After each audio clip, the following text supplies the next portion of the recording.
David Brewster here, new episode of Chordplay. This is the Chords of Zebra, and I've had some requests to feature this legendary band. Some of those requests go back 4 or 5 years, so I do apologize for the delay. This lesson's long overdue, and Zebra formed in New Orleans in 1975, originally a cover band, and then they started writing original music and putting it in their set. They also started playing in Long Island, New York, and they caught the attention of Atlantic Records, which signed them to a record deal. And Zebra's self-titled debut album from 1983, Zebra, was one of Atlantic Records' fastest selling debut albums of all time. And the band is actually reformed, and they're in the studio recording a new album to celebrate their 50th anniversary, which is this year. So if you're a Zebra fan or a Randy Jackson fan, buckle up, because here we go.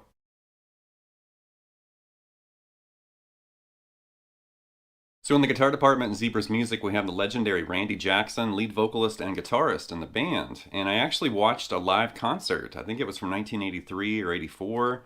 And I'd never seen it before, and I was really impressed with Randy, playing a double neck BC Rich, doing all this 12-string, chordal work, and then switching over and grabbing, the 6-string neck for a solo, singing his butt off like a bird. It was like, wow. And it was so focused, you could see he was so concentrated in the moment, switching between guitar necks, singing, playing lead, playing rhythm, going back and forth. I was really blown away.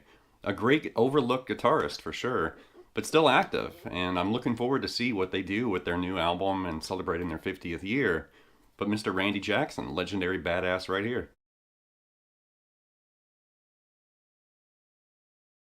So the chord bass and rhythm guitar parts in this lesson came from 3 classic Zebra albums, and they've released 4 studio albums so far in their career, 2 live albums and a compilation.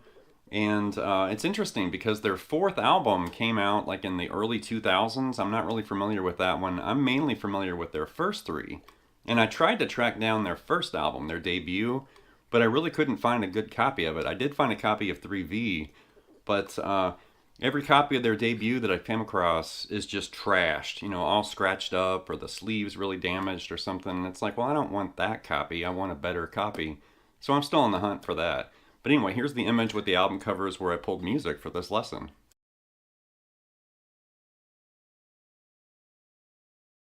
With the opening, that was me playing around with the song Time from the album 3V, and that's an overlooked, underappreciated Zebra album. It wasn't a success when it was released, but then going back and listening to it again and putting this lesson together, I was really impressed with some of the music on there. Some great guitar work from Randy, for sure.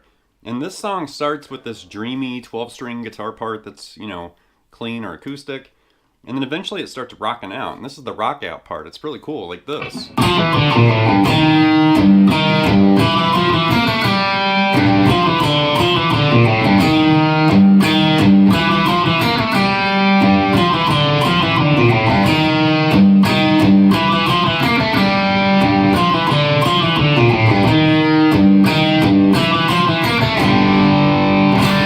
That. So single note riff, and that's one thing I've noticed in Zebra's music. A lot of times it's not power chords or chords. Sometimes it's just single note riffs in their music. And that's kind of what's happening there. We're playing in G, but we're doing, and that's right off the bat. It's really unusual right there. And you can almost tell, like, Randy probably wrote this on acoustic guitar and then moved it over to electric, because there's a lot of open position, kind of work in some of their songs. So it makes me think maybe he worked it out on acoustic and then decided on, bringing it to electric eventually. So right there, that F, E to D, and then that B flat, A to G. So that's kind of unusual right there. And then from that G, you're going to E flat, like the flat 6, and he's kind of emphasizing that flat 6. Like that.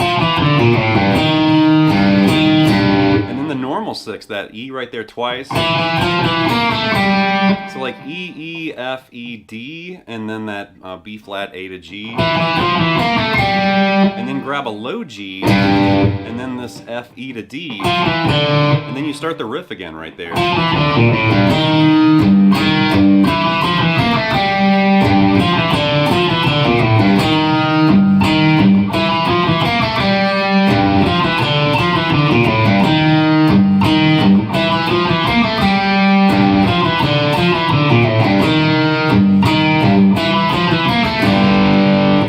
time just end on that G5 right right there. And that's a really interesting riff, the production and everything. It's got this huge, almost Zeppelin kind of sound to it. Really cool. Next up, the section of the song, as I said before, from the first Zebra album. This is the pre-chorus moving back into the verse section like this.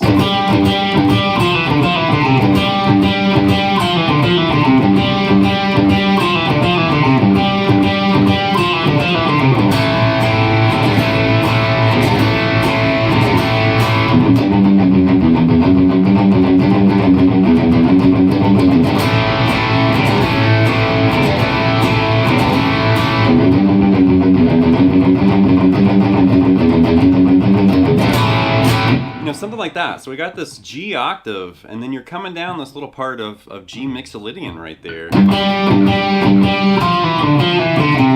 Starting on that F note right there. So you're doing that G octave 3 times in that descending scale run.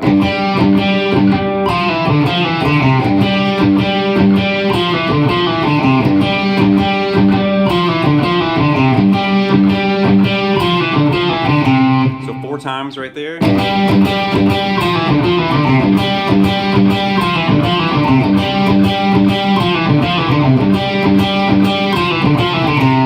right there you're going to smear bend this G into that A power chord. And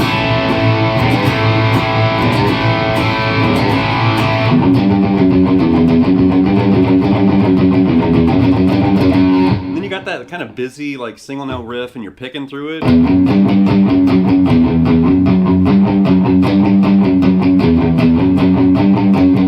Something like that.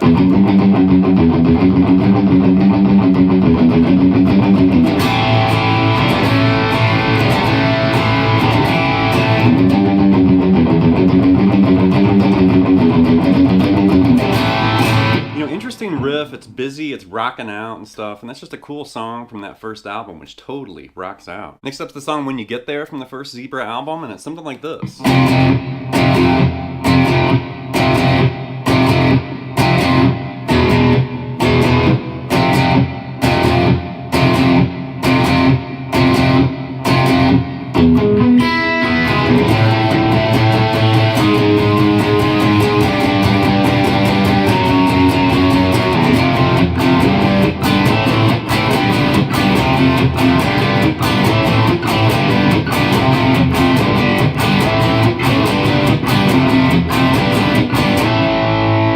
Something like that. So we're actually starting with this F to E power chord, and you're just banging out that F.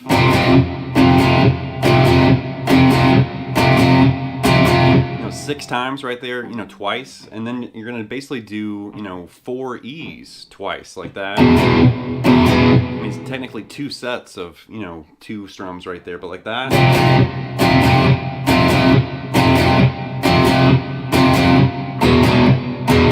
Start that F again, do it 6 times again.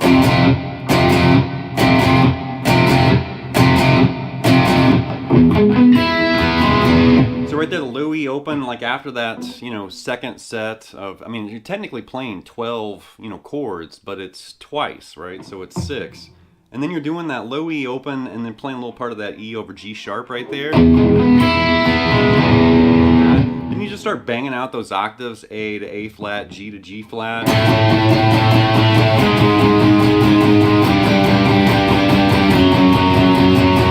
And then F major, G major to A minor bar chords, and you're just going back and forth.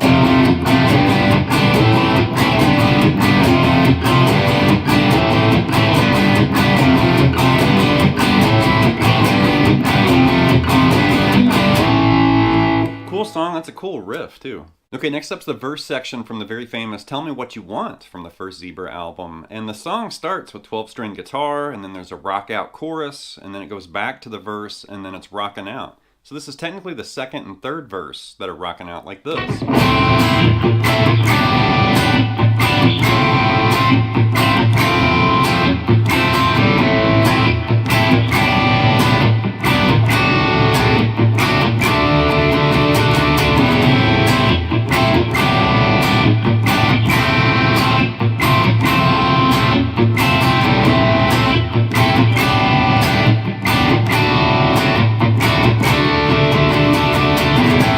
something like that. So it starts with this A minor in open position and then an A minor in the 5th position, and then you're going to that partial G to that F. So that's the first progression.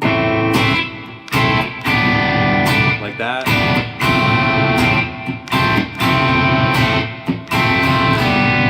So it's like, you know, A minor to that A minor, and then it's like G over A, F over A for the, you know, that second part there.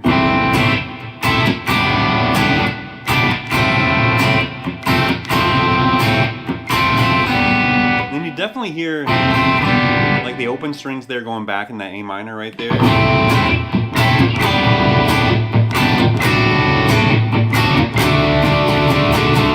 And this is really cool. So it's A minor and then the A minor to G, and then it's a D over A, and you hear the bass is still playing A, and then you hear the bass move to that D note, and then it's D major, right? And it does all that again.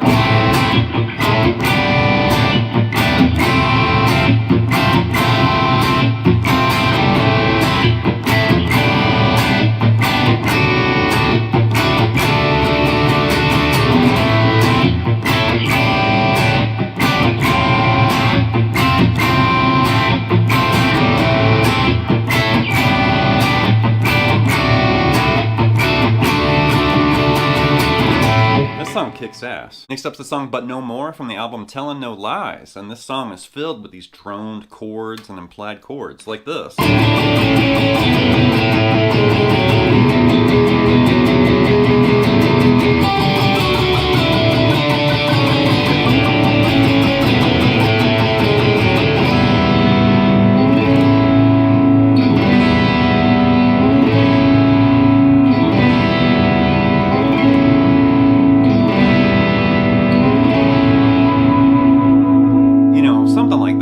So we're starting with these drones, like the open A, and then we're literally playing that open A against D, C sharp, B, and then A, G sharp to F sharp, like that. Think like 90s, you know, drones, Tool, and Collective Soul and stuff, but keep in mind, this is from the mid-80s, but we're doing...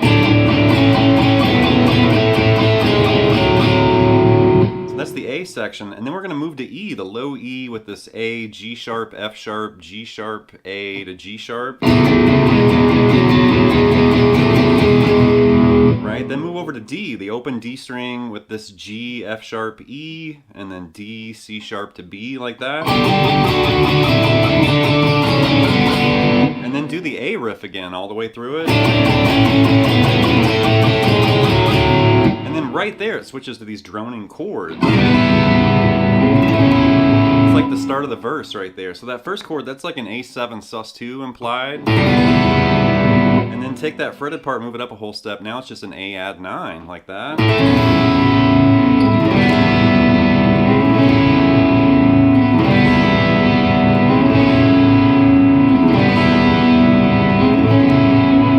I'm definitely a big fan of drone chords, and that kind of droned opening riff, you know, definitely reminded me of a lot of 90s music, even though technically this was from the decade before that, in the glorious 1980s. Next up's the song Better Not Call from 3V, and this is really cool, like this.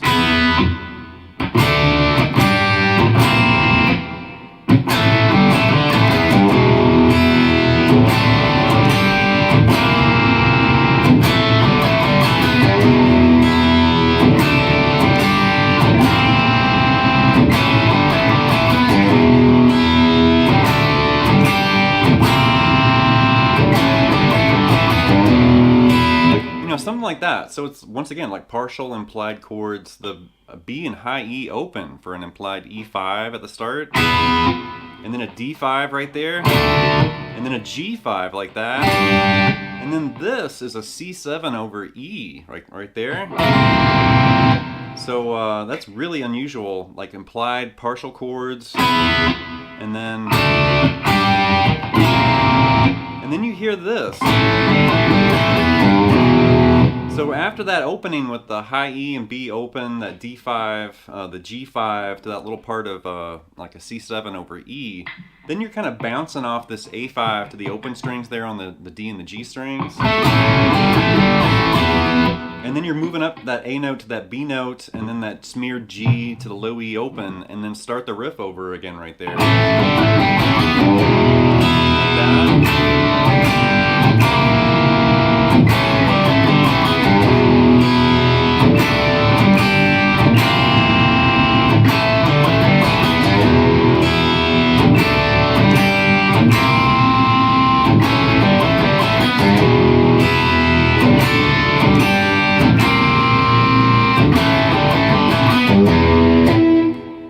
last but not least is the song One More Chance from the first Zebra album. It definitely starts like a ballad and then it starts rocking out. This is the opening like this.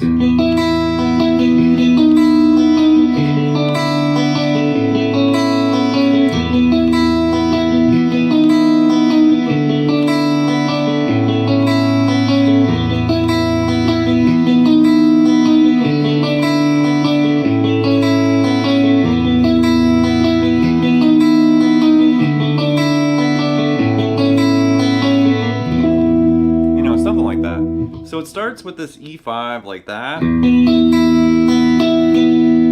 E5, and then we're going to play E major 7 right there. Right, so we're going from this, and we're not playing, you know, that E root note on the A string there. We're starting with the low E open. And then it's E major 7 like that. Then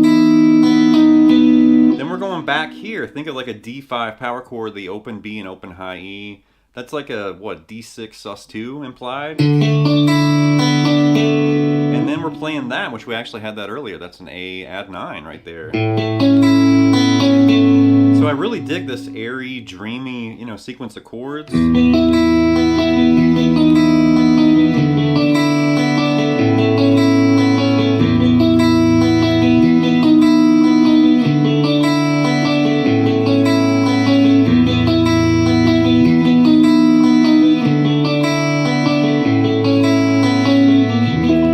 Alright, that's going to wrap this episode of Chordplay with this look at the Chords of Zebra. Definitely a very inspiring and inspired band. I'm definitely very inspired from working on this music and putting this lesson together and diving deeper into Randy Jackson's music and Zebra's music. Great stuff. Definitely, and Randy's an overlooked badass guitarist. His solos and stuff are great. Very intense and furious at times. But then there's tons of chord work going on, cool riffs and cool moments in their music. Commonly overlooked unless you're a Zebra fan, you know this band, but most people on the street have no idea who this is, and they should. They definitely really were close, I think, back in the day. It seemed like they were on the verge of really blowing wide open, but they just never really did it. Like, their first album definitely was a hit, but they just never really were able to hit another, you know, home run after that. And it's one of those bands where it's like, man, they should have been way bigger than they were. I mean, they definitely made a huge splash on the scene, but they just kind of fell apart and disappeared. But I am glad that they're back in the studio working on some new music. They're going to release a new album. And I definitely need to check out that album from the early 2000s, like Volume 4 or whatever it's called. I didn't really have a chance to listen to that before this lesson, but definitely a cool band. And I'm going to feature Randy in a 3-for-all because he's got some killer licks for sure. So anyway, in the meantime, leave some feedback and comments. Please subscribe to Night Lessons, and I'll be back before you know it with more content and material. Thank you.